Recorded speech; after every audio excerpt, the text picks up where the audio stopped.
60% മാത്രം Muslims brain death ആകാൻ കാര്യം എന്താ? 152 കോടി രൂപയാണ് പ്രൈവറ്റ് ഹോസ്പിറ്റലിന് ആ ഒരു വർഷം. ട്രിവാൻഡ്രത്ത് കിംസ്, എറണാകുളത്ത് Lake Shore, Aster Amrita, Lake Show, Aster MIMS, Baby Memorial. Brain death എന്നുള്ള കോൺസെപ്റ്റ് കൊണ്ടുവന്നത് തന്നെ ഓർഗൻ അടിച്ചു മാറ്റാൻ വേണ്ടിയാണ്. ഇന്ന് നമ്മളുള്ളത് കൊല്ലത്ത് ഡോക്ടർ ഗണപതിയുടെ വീട്ടിലാണ്. ഡോക്ടർ ഗണപതി എന്ന് പറയുമ്പോൾ എല്ലാവർക്കും അറിയാം, അവയവദാന തട്ടിപ്പ് കുറേ കാര്യങ്ങൾ പൊതുസമൂഹത്തിലേക്ക് കൊണ്ടുവന്ന ഒരു വ്യക്തിയാണ്.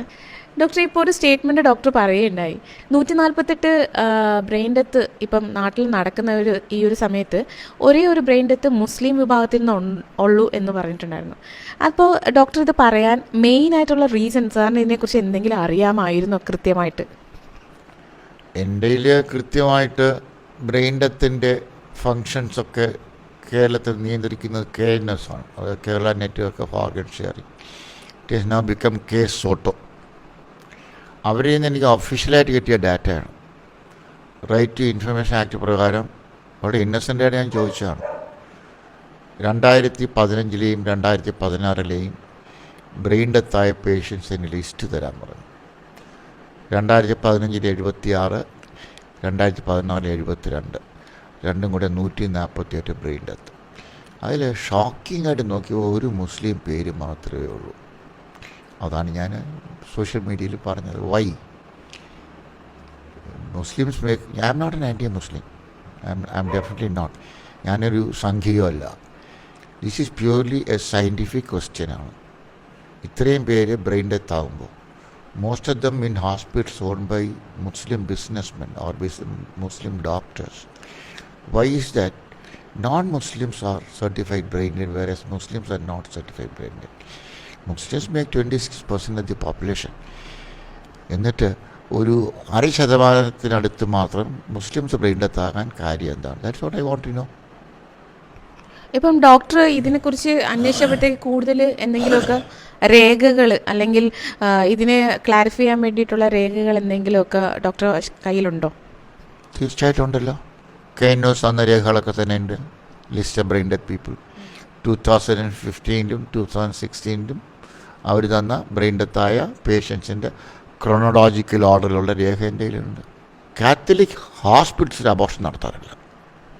അത് കാത്തലിക്സിന് മാത്രമല്ല, ഒരു മതത്തിലെ ആൾക്കാർ അബോർഷൻസ് അവിടെ നടത്താറില്ല. അപ്പോൾ മുസ്ലിം മതം ഓർഗൻ ട്രാൻസ്പ്ലാന്റ്, ഓർഗൻ എടുത്ത് മാറ്റുന്നതിന് എതിരാണെന്നുണ്ടെങ്കിൽ മുസ്ലിം സുഹൃത്തുക്കൾ നടത്തിക്കൊണ്ട് പോകുന്ന ഹോസ്പിറ്റലും അവർ ഓർഗൻ ട്രാൻസ്പ്ലാന്റ് ചെയ്യാൻ പാടില്ല. That is my argument.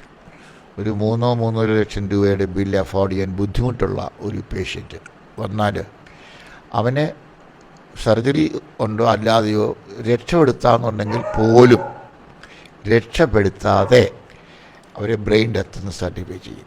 അത് തെറ്റായിട്ട് സർട്ടിഫൈ ചെയ്യുന്നതാണ്. അതിൻ്റെ ആദ്യത്തെ പടിയെന്ന് പറഞ്ഞാൽ അവർക്ക് ട്രെയിൻ കൗൺസിലേഴ്സ് ഉണ്ട് ഹോസ്പിറ്റൽസിനെല്ലാം. ഈ ട്രെയിൻ കൗൺസിലേഴ്സ് ചെന്ന് ഈ പേഷ്യൻ്റ് റിലേറ്റീവ്സുമായിട്ട് ഫ്രണ്ട്ഷിപ്പ് ഉണ്ടാക്കിയിട്ട്, അതായത് അവർ ഫ്രണ്ട്ഷിപ്പ് ഉണ്ടാക്കി അവരുടെ ഒരു പേഷ്യൻ്റ് അകത്ത് കിടക്കുന്നു എന്നുള്ള നിലയിലാണ്, അല്ലാതെ ഹോസ്പിറ്റലിൻ്റെ സ്റ്റാഫ് എന്നുള്ള നിലയല്ല. എന്നിട്ട് പറയും ഞങ്ങളുടെ കുട്ടി അവിടെ അകത്ത് കിടക്കുകയാണ്, ഭയങ്കര സീരിയസ് ആണ്, രക്ഷയൊന്നുമില്ല, ബ്രെയിൻ ഡെത്തായി, അവയവം കൊടുത്താൽ ഈ 3 ലക്ഷം രൂപയുടെ ബില്ല് ഒരു AB തരാമെന്ന് പറയുന്നു. എന്താ ചെയ്യണമെന്നറിയില്ല. 4-5 പേര് രക്ഷപ്പെടുന്ന കാര്യമല്ലേ.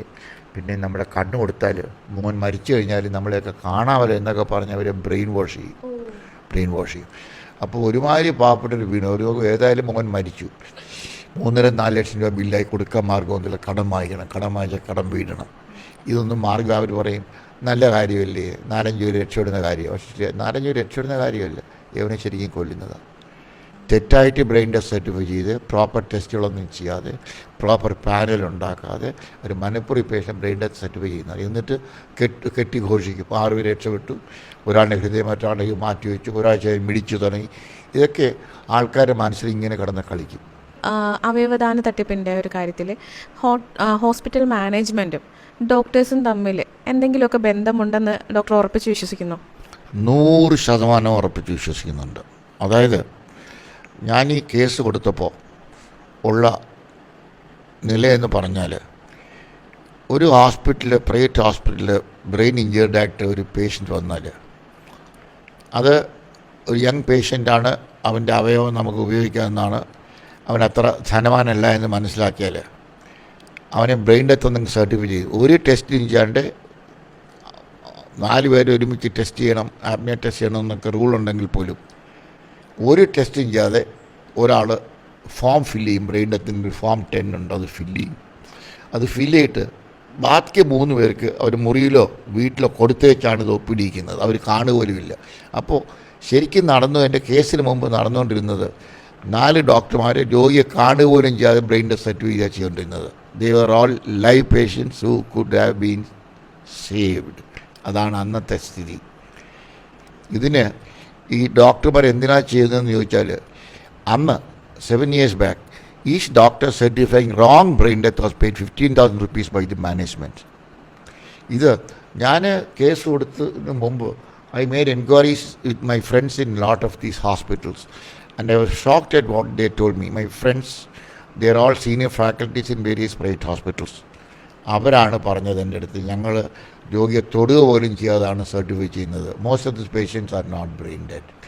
അങ്ങനെ ഇരിക്കെ എറണാകുളത്ത് നിന്നുള്ള 2 ന്യൂറോളജിസ്റ്റുകൾ എന്നെ വിളിച്ചിട്ട് പറഞ്ഞു, ഡോക്ടർ ഞങ്ങളെ ട്രേസ് ചെയ്യാൻ നോക്കല്ലേ, ദയവ് ചെയ്ത് ഒരു കാര്യം പറയാനാണ്. എന്താണ്? ഞങ്ങൾ ബ്രെയിൻ ഡെത്ത് സർട്ടിഫൈ ചെയ്യുന്നത് രോഗിയെ കാണാതെയാണ്. ഞങ്ങൾക്ക് അതിന് 15,000 രൂപ വീതം തരും. അതുകൊണ്ട് ഞാൻ അറിയുന്നുണ്ട് ashamed of your doctor, we are ashamed, but we are no option. ഞങ്ങൾ ഒപ്പിട്ടെന്നുണ്ടെങ്കിൽ വേറെ ആരെങ്കിലും ഒപ്പിടും. വേറെ ആരെങ്കിലും ഒപ്പിടുമെന്ന് മാത്രമല്ല, ഞങ്ങൾ ഇവിടുത്തെ ജോലി നഷ്ടപ്പെടും. ഇവിടുത്തെ ജോലി നഷ്ടപ്പെട്ട് ഞങ്ങൾ ബ്ലാക്ക് ലിസ്റ്റ് ചെയ്യും. ഞങ്ങൾക്ക് വേറെ എങ്കിലും ജോലി കിട്ടത്തുമില്ല. അപ്പം ഹോസ്പിറ്റൽ മാനേജ്മെൻറ്റും ഈ ബ്രെയിൻ ഡെത്തുമായിട്ട് നല്ല ബന്ധമുണ്ട്. നല്ല ഉഗ്രൻ ബന്ധമാണുള്ളത്. അത് മാത്രമല്ല, നേരത്തെ 7 വർഷം മുമ്പ് 15,000 rupees എന്നുള്ളത് ഇപ്പോൾ 25,000 rupees ആയിട്ട് കൂട്ടിയിട്ടുണ്ട്. കാര്യം ബ്രെയിൻ ഡെത്ത് കുറഞ്ഞല്ലോ, കുറഞ്ഞപ്പോഴേ അവർക്ക് ഇൻകവും കുറഞ്ഞു. അതുകൊണ്ട് ഇപ്പോഴത് ശരിക്കും പറഞ്ഞാൽ 25,000 rupees ആയിരുന്നു. പക്ഷേ ട്രിവാൻഡ്രത്തൊരു മഹാനുണ്ട്, അദ്ദേഹം ഡിമാൻഡ് ചെയ്യുന്ന 50,000 രൂപയാണ്. ഞാനേ വന്ന് കാര്യം ഈ പുറത്തുനിന്ന് ഒരാൾ നിർബന്ധമായിട്ടും വേണമല്ലോ. അപ്പോൾ ഇങ്ങനെ പുറത്തുനിന്നുള്ള ആളാണ്. അപ്പോൾ അങ്ങനെ പറയുന്നത് ഞാൻ വന്ന് ബ്രെയിൻ ഡെത്ത് സർട്ടിഫിക്കറ്റ് ഇടണമെന്ന് എനിക്ക് 50,000 രൂപ തരണം. And he is paid 50,000 rupees. അതുകൊണ്ട് എന്താ ഞങ്ങൾക്ക് 1.5 ലക്ഷം രൂപ കിട്ടുന്നില്ലേ? 1 ലക്ഷം അല്ല, വെരി സോറി, ഞങ്ങൾക്ക് 1.5-2 കോടി രൂപ കിട്ടുന്നത്. അതുകൊണ്ട് 50,000 രൂപ കൊടുത്താൽ കുഴപ്പം വല്ലതും ഉണ്ടോ? ഒരു കുഴപ്പമില്ല, നല്ല കാര്യമാണ്. ഡോക്ടർ ഇപ്പം ഇടയ്ക്ക് പറയുകയുണ്ടായി, ഇപ്പം കാശില്ലാത്ത ഒരു ഫാമിലിയിലാണ് ഇങ്ങനെ ഒരു ബ്രെയിൻ ഡെത്ത് നടക്കുന്നതെങ്കിൽ അത് നല്ല രീതിയിൽ പറയുന്ന പോലെ കൗൺസിലേഴ്സും എല്ലാം കൂടെ ചേർന്നിട്ട് ഇങ്ങനെ ഒരു കച്ചവടത്തിൻ്റെ ആ ഒരു മാഫിയ പോലെ നടക്കുന്നുണ്ട്. അപ്പോൾ കാശുള്ളവന് ബ്രെയിൻ ഡെത്ത് സംഭവിക്കുന്നുണ്ടോ? ഒരിക്കലുമില്ല. കാര്യം അവർ ഈ 3 ലക്ഷം രൂപ സേവ് ചെയ്യുക എന്ന് പറഞ്ഞാൽ അവർ വീഴത്തിൽ അതിനകത്ത് അവർ 3 ലക്ഷം ഞങ്ങൾ തരാമല്ലോ. You continue treat the patient. അപ്പം ഈ വരുന്നൊക്കെ നിർധനരായ രോഗികളാണ്. ഇവരെങ്ങനെയാണ് ഈ കോർപ്പറേറ്റ് ഹോസ്പിറ്റലിൽ എന്താ മെഡിക്കൽ കോളേജിൽ പോകത്ത്? ഇതിനെല്ലാത്തിനും ഏജൻസ് ഉണ്ട്. Taluk hospital, medical college hospital, ambulance ഡ്രൈവർമാരെ എല്ലാം. ഒരു ഉദാഹരണം ഞാൻ പറഞ്ഞുതരാം. ഞാൻ ഇടപെട്ടൊരു കേസാണ്. ആ പേഷ്യന് കരുനാഗപ്പള്ളി താലൂക്ക് ഹോസ്പിറ്റലിൽ ബ്രെയിൻ ഇഞ്ചുറി ആയിട്ട് ആക്സിഡൻ്റ് ആയിട്ട് ചെന്നു. കരുനാഗപ്പള്ളിക്കാർ പറഞ്ഞു, ഇവിടെ ന്യൂറോ സർജനില്ല, നിങ്ങൾ ആലപ്പി മെഡിക്കൽ കോളേജ് കൊണ്ടുപോകാൻ പറഞ്ഞു. അങ്ങനെ US Alleppey medical college medical കോളേജിൽ ഡോക്ടർ നോക്കിയിട്ട് അവിടെ ന്യൂറോ സർജനുണ്ട്, എല്ലാവരും ഉണ്ട്. ബട്ട് കാഷ്വാലിറ്റി മെഡിക്കൽ ഓഫീസർ പറഞ്ഞു അത് ഇവിടെ കിടത്തണ്ട, നിങ്ങൾ നേരെ അമൃതയിൽ കൊണ്ടുപോകാൻ പറഞ്ഞു. ഒരു കാരണവശാലും മെഡിക്കൽ കോളേജ് വന്നൊരു പേഷ്യൻറ്റിന് പ്രൈവറ്റ് ഹോസ്പിറ്റൽ റെഫർ ചെയ്യാൻ പാടില്ല. But this was on of it, എഴുതി വെച്ചൊന്നുമില്ല. He made no record of the hospital patient being brought in the hospital. അതിലാണ്ട് അവർ തോറലായിട്ട് പറഞ്ഞു നിങ്ങൾ കൊണ്ടുപോകും, രക്ഷ വേണമെന്ന് കൊണ്ട് അമൃതയിൽ കൊണ്ടുപോകാൻ പറഞ്ഞു. അങ്ങനെ ഉടനെ ambulance was ready. Ambulance medical കോളേജിനടുത്ത് റെഡിയാണ്. അത് ഓരോ ഹോസ്പിറ്റലിൻ്റെ അഫിലിയേറ്റഡ് ആയിട്ടുള്ള ആംബുലൻസ് ഉണ്ട്. അപ്പോൾ ഈ ആംബുലൻസിൽ അവർ റിലേറ്റീവ്സ് എല്ലാം കയറി നേരെ എറണാകുളത്തോട്ട് വിട്ടു. എറണാകുളം അടുക്കാറായപ്പോഴത്തേക്ക് ഈ ആംബുലൻസ് ഡ്രൈവർ പറഞ്ഞു, നമുക്കൊരു കാര്യം ചെയ്യാം, നമുക്ക് അമൃതയിൽ പോയാൽ കാശ് ഒരുപാടാവും, അത് അവിടത്തേക്കാളും നല്ലത് ഇപ്പോൾ ഇതിന് ബെസ്റ്റ് ലേക്ക് ഷോറാണെന്ന്. അങ്ങനെ ഈ വാസ് ടേക്കണ്ട് ലേക്ക് ഷോർ. അന്തസ്സായിട്ട് 2 ദിവസം കഴിഞ്ഞാൽ അവന് ബ്രെയിൻ ഡെത്താക്കി അവൻ ഓർഗൻസൊക്കെ എടുക്കുകയും ചെയ്തു. അപ്പോൾ എവിടെയൊക്കെ ഏജൻസ് ഉള്ളത്? മെഡിക്കൽ കോളേജിൽ ഏജൻസ് ഉണ്ട്, ആംബുലൻസുമാർ ഉണ്ട്. ഈ ഏതെങ്കിലും ആംബുലൻസ് ആയാലും ടാക്സി ആയാലും ഒരു പേഷ്യൻറ്റിനെ ബ്രെയിൻ ഡെത്ത് ആകാൻ സാധ്യതയുള്ളൊരു പേഷ്യൻറ്റിനെ ഹോസ്പിറ്റലിൽ എത്തിച്ചാൽ they get 20 to 25 rupees as commission. Ambulance doctor commission, doctor commission. അപ്പോൾ ഒരു കാര്യം കൂടെ ചോദിച്ചോട്ടെ, ഈ മാനേജ്മെന്റ്, അതായത് ഹോസ്പിറ്റൽ മാനേജ്മെന്റും ബ്രെയിൻ ഡെത്തും കൂടെ ബന്ധമുണ്ട്. അതുപോലെ തന്നെ ഈ ഹോസ്പിറ്റൽ മാനേജ്മെന്റ് അറിയാതെ അവയവദാന കച്ചവടം നടക്കുന്നുണ്ടെന്ന് ഡോക്ടർക്ക് തോന്നുന്നുണ്ടോ? No, it is not possible. കാര്യം ഇപ്പോൾ ഒരു പേഷ്യൻ്റ് ഹോസ്പിറ്റലിൽ വന്നു, 3 ദിവസം കിടക്കുന്നു, 3.5 ലക്ഷം രൂപ ബില്ലാകുന്നു. അപ്പോൾ ഈ പേഷ്യൻ്റ് ആദ്യം ചെയ്യുന്ന 3 ലക്ഷം രൂപ ബില്ല് വേവ് ചെയ്ത് കൊടുക്കുക എന്നുള്ളത്. നിങ്ങൾ ഈ 3 ലക്ഷം തരണ്ടെന്ന് പറയുക. ഇത് മാനേജ്മെൻറ്റ് അറിയേണ്ട പറയാൻ പറ്റത്തില്ലല്ലോ. ഈ മാനേജ്മെൻറ്റ് കിട്ടേണ്ട 3 ലക്ഷമോ 4 ലക്ഷം രൂപ അല്ലേ ഇവർ നിങ്ങൾ തരണ്ട എന്ന് പറയുന്നത്. അത് ആ മാനേജ്മെൻറ്റ് അറിയാതെ ചെയ്യാൻ പറ്റത്തില്ല. മാനേജ്മെന്റ് അപ്പോൾ ഒട്ടും അറിയുന്നില്ല. മാനേജ്മെൻറ്റ് അറിയുന്നുണ്ട്. അല്ല ഞാൻ ചോദിക്കുന്നത്, ഈ അവയവദാന കച്ചവടം എല്ലാം മാനേജ്മെന്റ് അറിഞ്ഞിട്ടാണ് നടക്കുന്നത്, അതാണ് പറയുന്നത് ഡോക്ടർ. ഒരു സംശയമില്ല, മാനേജ്മെൻറ്റ് അറിയാതെ ഇത് നടക്കാൻ പറ്റില്ല. ഇമ്പോസിബിൾ. ഇതൊക്കെ ചോദിക്കുമ്പോൾ, ഞാനിപ്പോൾ ഇത്രയും സംശയങ്ങളൊക്കെ ചോദിക്കുമ്പോഴും എനിക്ക് ചോദിക്കാനുള്ളൊരു കാര്യം ഡോക്ടറോട്, ബ്രെയിൻ ഡെത്ത് എന്താണ്? സാധാരണ ആൾക്കാർക്ക് ബ്രെയിൻ ഡെത്ത് എന്നും പറഞ്ഞുകൊണ്ടൊക്കെ കേൾക്കുന്നുണ്ട്. പലർക്കും സംശയമുണ്ട് എന്താണ് ആക്ച്വൽ ബ്രെയിൻ ഡെത്ത് എന്ന് പറയുന്ന കാര്യം. സത്യം പറഞ്ഞാൽ the very concept of brain death തെറ്റാണ്. ബ്രെയിൻ ഡെത്ത് എന്നുള്ള കോൺസെപ്റ്റ് കൊണ്ടുവന്നത് തന്നെ ഓർഗൻ അടിച്ചു മാറ്റാൻ വേണ്ടിയാണ്. ഇത് സ്റ്റോറി ഗോസ് ബാക്ക് ടു 1968. ആ സമയത്ത് ഈ ഓർഗൻ ട്രാൻസ്പ്ലാന്റ് തുടങ്ങുമായിരുന്നു അമേരിക്കയിലൊക്കെ. ബട്ട് കിഡ്നി മാത്രമേ മാറ്റി വയ്ക്കാൻ പറ്റുള്ളൂ, അതും ബ്ലഡ് റിലേഷൻസിൻ്റെ കിഡ്നി മാത്രമേ. കാര്യം അന്ന് ഈ ആൻറ്റി റിജക്ഷൻ, നമ്മളിപ്പോൾ അറിയാമല്ലോ, ഒരു ഓർഗൻ വെച്ചാൽ അത് റിജക്റ്റ് ചെയ്യും. അത് റിജക്റ്റ് ചെയ്യാതിരിക്കാൻ നമ്മൾ മരുന്ന് കൊടുക്കണം, ഇമ്മ്യൂണോ സപ്രസൻ എന്ന് പറഞ്ഞ മരുന്ന്. അന്ന് ഇമ്മ്യൂണോ സപ്രൻസൊക്കെ വരുന്ന സമയം അപ്പോൾ വിചാരിച്ച് നമുക്ക് റിലേറ്റീവ് അല്ലാത്ത ആൾക്കാർ ഓർഗൻ മാറ്റി വയ്ക്കാമല്ലോ. അതെങ്ങനെ മാറ്റി വയ്ക്കും? ഓർഗൻസ് വേണ്ടേ? അങ്ങനെയാണ് ഈ ബ്രെയിൻ ഡെത്ത് എന്നുള്ള കോൺസെപ്റ്റ് ഹാർവർഡ് യൂണിവേഴ്സിറ്റി കൊണ്ടുവരുന്നത്. ഹാർവർഡ് യൂണിവേഴ്സിറ്റി കമ്മീഷൻ ഉണ്ടാക്കിയിട്ട് ബ്രെയിൻ ഡെത്ത് ഡിഫൈൻ ചെയ്യാൻ പറഞ്ഞു. They define brain death as irreversible coma. Patient who is in coma that cannot be reversed. That is due to irreversible loss of function of the whole brain. Why? Causes irreversible loss of, the actual definition is irreversible loss of consciousness and irreversible loss of capacity to breathe due to irreversible loss of function of whole brain. This is called the whole brain concept. Doctor, ഈ അവയവദാന തട്ടിപ്പ്, ഇപ്പോൾ അതിൽ ഒരുപാട് കാശ് കിട്ടുന്നുണ്ടല്ലോ. ഈ കാശ് ഒട്ടുമുക്കാലും പങ്കിട്ടെടുക്കുന്നവർ ആരൊക്കെയാണെന്ന് ഡോക്ടറുടെ നിഗമനം? ഒന്ന്, ബ്രെയിൻ ഡെത്ത് സർട്ടിഫൈ ചെയ്യുന്ന ഡോക്ടർമാർ. Wrong brain death certification facility ചെയ്യുന്ന KNOS, Kerala network of organ sharing. പിന്നെ ഈ സർജറി ചെയ്യുന്ന ഡോക്ടർമാർ, എൻ്റെ അറിവ് ശരിയാണെന്നുണ്ടെങ്കിൽ kidney transplant surgeon gets 2 lakhs, liver 3 lakhs, heart 4 or 5 lakhs. അപ്പോൾ ദേ ബെനിഫിറ്റ്. പിന്നെ ഹാർട്ട് ട്രാൻസ്പ്ലാന്റ് ചെയ്താൽ 40-50 ലക്ഷം രൂപ കിട്ടും. അത് ഹോസ്പിറ്റലിലേ കിട്ടുന്നത്.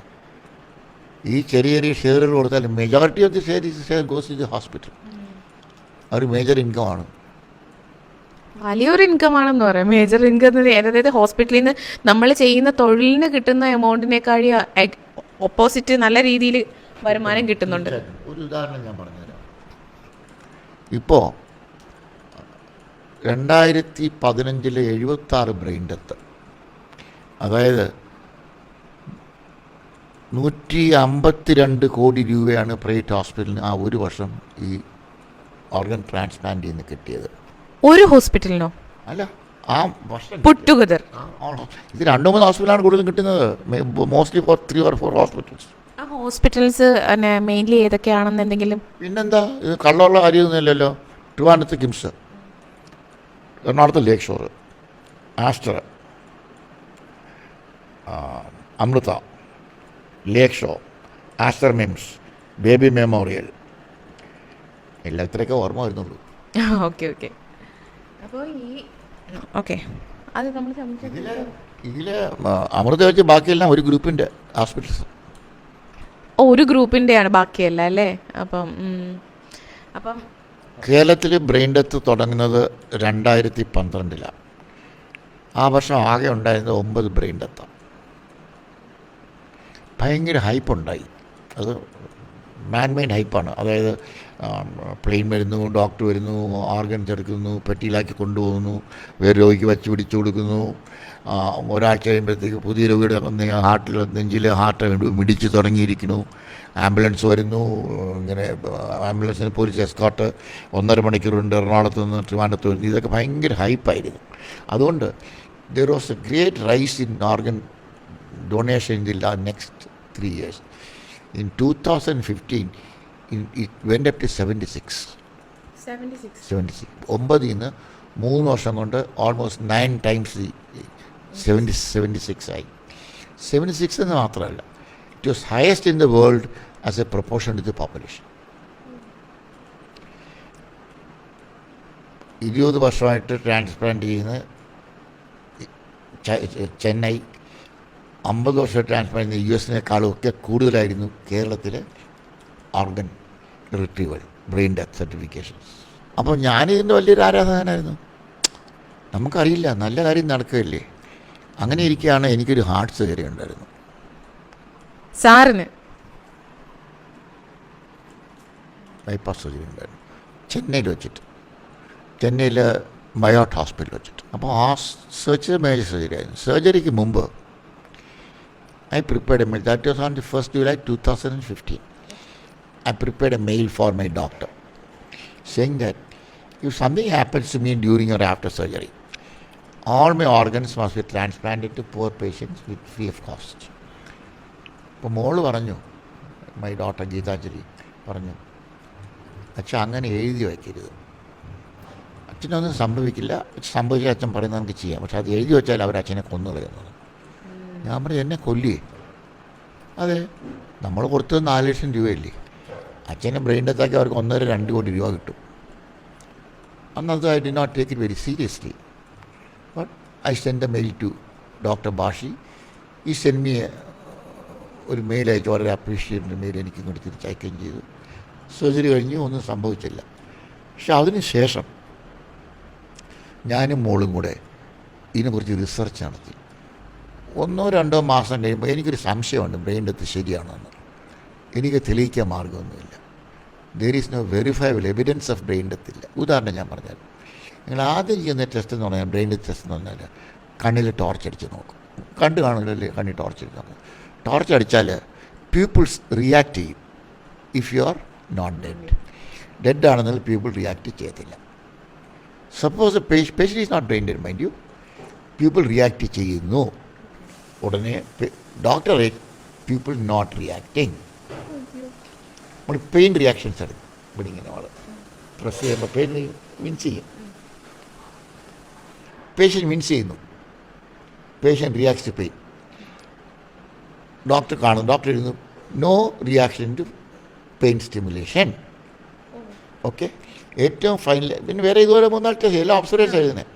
ഏറ്റവും ഒടുവിൽ അപ്നിയ ടെസ്റ്റ്, അതാണ് കൺഫർമേറ്ററി ടെസ്റ്റ്. അത് നമ്മുടെ ബോഡിയിൽ കാർബൺ ഡൈ ഓക്സൈഡിൻ്റെ പേഴ്സണൽ ബ്ലഡിൽ കൂട്ടിയിട്ട് പേഷ്യൻറ്റിനെ വെൻറ്റിലേറ്റ് ചെയ്ത് മാറ്റും. പേഷ്യൻ്റ് ലൈവ് ആണെന്നുണ്ടെങ്കിൽ സ്റ്റാർട്ട് ബ്രീത്തിങ്, ലൈവ് അല്ലെന്നുണ്ടെങ്കിൽ ബ്രീത്ത് ചെയ്യത്തില്ല. The patient will start breathing, but they will write patient not breathing. So what is recorded is only the observation of the doctor, not what really happen. ഇത് ഫ്യൂച്ചറിൽ ഇയാളൊക്കെ postmortem ഒക്കെ ചെയ്ത് കടക്കി കഴിഞ്ഞാൽ പിന്നെ എന്ത് തെളിയിക്കാനാണ്? So my prayer was the whole thing should be videographed. Means ഈ full observation അടക്കമുള്ള കാര്യങ്ങൾ പ്രസൻസ് ഓഫ് ഇത് 4 ഡോക്ടറുമായിട്ട് ഒരുത്തം മാത്രമേ ചെയ്യണേ, ബാക്കി ഒന്നിന് ഒപ്പിട്ട് കൊടുക്കത്തേ ഉള്ളൂ. ഈ അയാളൊന്നും ചെയ്യത്തുമില്ല. So you ensure the presence of 4 doctors and you ensure that all the tests are done properly. So videograph the whole procedure. 2 angiogram ചെയ്യണം. ബ്രെയിൻ ഡെത്തിൽ not a drop of blood flows in with the brain. Therefore neurons, brain cells die. 2 കാര്യം prove. 1, blood does not enter the brain. 2, all neurons are silent. Therefore, there is no electrical activity. So, angiogram ചെയ്യുമ്പോൾ there is no blood flow to the brain. EG ചെയ്യുമ്പോഴത്തേക്ക് no brain. You get a flat. That is അത് പ്രൂഫാണ്. ഇത് case കൊടുത്തപ്പോഴത്തേക്ക് ഇതൊക്കെ അംഗീകരിച്ചു. Health secretary not വിട്ടു ഇതെല്ലാം ചെയ്യണമെന്ന് പറഞ്ഞിട്ട്. When I came back to the court, I told the Chief Justice, my lord, if this can be converted into government order, ഞാൻ appear ചെയ്യുന്നത് കോടതിയിൽ, അഡ്വക്കേറ്റ്സ്. അപ്പോൾ ഞാൻ പറഞ്ഞു, if this can be converted in to GO I withdraw my case. അപ്പോൾ for government reply എന്ന് പറഞ്ഞിട്ട് case post ചെയ്തു. അപ്പോൾ ദിവസം commotion all over Kerala. Private hospital start running ഒരു കാര്യം ഇത് ചെയ്താൽ അവർക്ക് ഒരു പേഷ്യൻറ്റിനെയും ബ്രെയിൻ സർട്ടിഫൈ ചെയ്യാൻ പറ്റത്തില്ല, പ്രൂഫായി കള്ളത്തിലും കാണിക്കാൻ പറ്റത്തില്ല. So they went and met the people involve. ഞാൻ പേര് ഞാൻ തൽക്കാലം പറയുന്നില്ല. ഇതിൻ്റെയൊക്കെ മുതലാളിമാർ നിങ്ങൾക്ക് അറിയാമല്ലോ. മുതലാളിമാരെല്ലാം സർക്കാരിൻ്റെ ഉന്നതിയിലുള്ള ആൾക്കാർ, വലിയ അടുത്ത ആൾക്കാർ, അവർ നിന്ന് അദ്ദേഹത്തെയൊക്കെ കണ്ടു. അദ്ദേഹം ഹെൽത്ത് സെക്രട്ടറി വിളിച്ച് മാറ്റാൻ പറഞ്ഞു താമസിക്കണം. രണ്ടാമത് മീറ്റിംഗ് വിളിച്ചിട്ട് EG വേണ്ട, 5 ഗ്രാം വേണ്ട എന്നൊക്കെ പറഞ്ഞ് ഡിസിഷൻ എടുത്തു. ഇന്നലെയാണെന്ന് തോന്നുന്നു മന്ത്രി ശിവൻകുട്ടിയുടെ ഒരു ഫേസ്ബുക്ക് പോസ്റ്റ് ഉണ്ടായിരുന്നു. ഡോക്ടർ ഈ കേസും കാര്യങ്ങളും അല്ലെങ്കിൽ ഒരു കമ്മ്യൂണിറ്റിയെ മാത്രം ബേസ് ചെയ്ത് ഇത് ചെയ്യുന്നു, മതസ്പർദ്ധ ഉണ്ടാക്കാനായിട്ടുള്ള ഒരു ശ്രമം നടത്തുന്നു എന്നുള്ള ഒരു സ്റ്റേറ്റ്മെൻറ്റ് കണ്ടിരുന്നു. അതിനോട് എങ്ങനെ റിയാക്ട് ചെയ്യുന്നു? ശിവൻകുട്ടി ആയതുകൊണ്ടൊന്നും പറയാതിരിക്കുകയാണ് മെച്ചം. അദ്ദേഹത്തിൻ്റെ പ്രകടനമൊക്കെ നമ്മൾ പണ്ട് അസംബ്ലിയിൽ കണ്ടിട്ടുള്ളതാണ്. അദ്ദേഹവും മന്ത്രിയായി, എന്നാലും പറയാം. ഞാൻ എൻ്റെ അദ്ദേഹം ചോദിച്ച എൻ്റെ ആധികാരികമായ കണക്കുണ്ട്. എൻ്റെ ആധികാരികമായ കണക്ക് തന്നെയുണ്ട്. 2015 76 ബ്രെയിൻ ഡെത്ത്, 16 72 ബ്രെയിൻ ഡെത്ത്, 2 വർഷം കൂടെ 148 ബ്രെയിൻ ഡെത്ത്. അതിൽ ഒരെണ്ണം മാത്രം മുസ്ലിം. അതുപോലെ ഇങ്ങനെ മതസ്പർദ്ധ ഉണ്ടാക്കുന്നത്, മതസ്പർദ്ധ ഉണ്ടാക്കാൻ വേണ്ടി പറഞ്ഞതെന്നല്ലേ. It is for people to be cautious and to let us know why Muslims are not being certified brain dead in Muslim hospitals. അത് അറിഞ്ഞേ പറ്റുള്ളൂ. I have to know. ഇത് മതസ്പർദ്ധ. എൻ്റെ സംബന്ധമായി ബെസ്റ്റ് ഫ്രണ്ട്സ് ആർ മുസ്ലിംസ്. ഞാൻ വളരെയധികം ബഹുമാനിക്കുന്ന ഒരു മതമാണ് മുസ്ലിം. അവർ ദാനം ശരിക്കുന്ന ആൾക്കാർ, അവരെന്തുകൊണ്ട് ആർക്കും ദാനം ചെയ്യുന്നില്ല? ദാനശീലമുള്ള ആൾക്കാർ ദേ ഷുഡ് കം ഫോർവേഡ് ഉണ്ട്. അവരൊന്ന് പറയണം, ഞങ്ങൾ ഓർഗൻ എടുക്കാൻ ഞങ്ങൾ തയ്യാറാണ്, ഞങ്ങൾ ഓർഗൻസ് എടുക്കണം. അത് ചെയ്യാതെ അവരുടെ കമ്മ്യൂണിറ്റിക്കാർ നടത്തുന്ന ഹോസ്പിറ്റലിൽ അവരെ ബ്രെയിൻ ഡെത്ത് ആക്കത്തില്ല എന്ന് പറഞ്ഞാൽ അത് തെറ്റായ പ്രവണതയാണ്. ഇത് ഒരു ആൻറ്റി മുസ്ലിം സ്റ്റേറ്റ്മെൻ്റ് ഒന്നുമല്ല. സത്യം പറഞ്ഞാൽ ഡോക്ടർ ഇത്രയും പറഞ്ഞത് കേൾക്കുമ്പോൾ എനിക്ക് ശരിക്കും പേടി വന്നു. ഹോസ്പിറ്റലിൻ്റെ പടി കടക്കാൻ പേടിയായി തുടങ്ങി. കൂടുതൽ വാർത്തകളും വിശേഷങ്ങളും നിങ്ങളിലേക്ക് എത്താൻ ABC മലയാളം സബ്സ്ക്രൈബ് ചെയ്യുക, ബെൽ ബട്ടണും അമർത്തുക.